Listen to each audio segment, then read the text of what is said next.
কথা, ভাবের পরিবর্তন।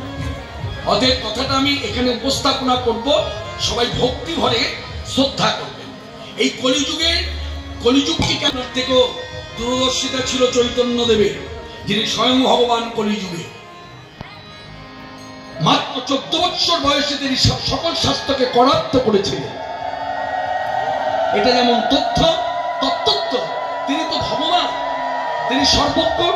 তাই সব দিক দেখে শুনে কলির জীবের হিতার্থে, কল্যাণার্থে ভাগবতের সিদ্ধান্ত অনুযায়ী, শ্রীমদ্ ভাগবতের সিদ্ধান্ত অনুযায়ী তিনি এসে কি করলেন? দিকে দিকে হরিনাম প্রচার করলেন।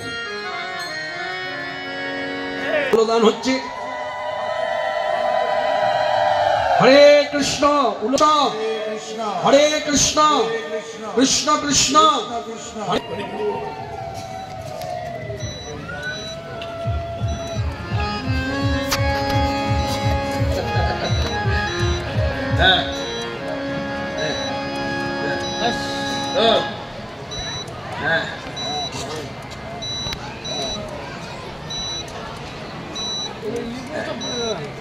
কালকে পড়ে গেছে একটা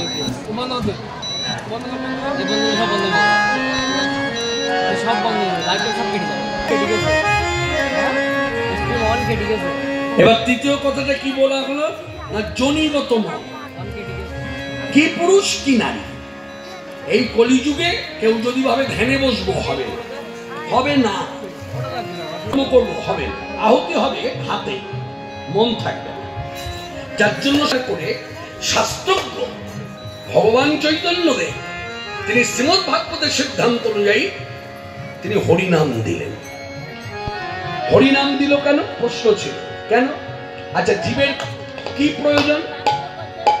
ভক্তিরাজ্যে দাঁড়িয়ে যদি চিন্তা করি, আমার মতো মানুষের প্রথম কি প্রয়োজন ভক্তির পথে? বলবো শাস্ত্র সিদ্ধান্ত অনুযায়ী ভগবান চৈতন্য দেব সনাতন গোস্বামী পাদের সঙ্গে যখন শাস্ত্র আলোচনা করছেন, তখন একটা কথা বলেছিল, সকলেরই জানা, একটু স্মরণ করি, ধরিয়ে দিই।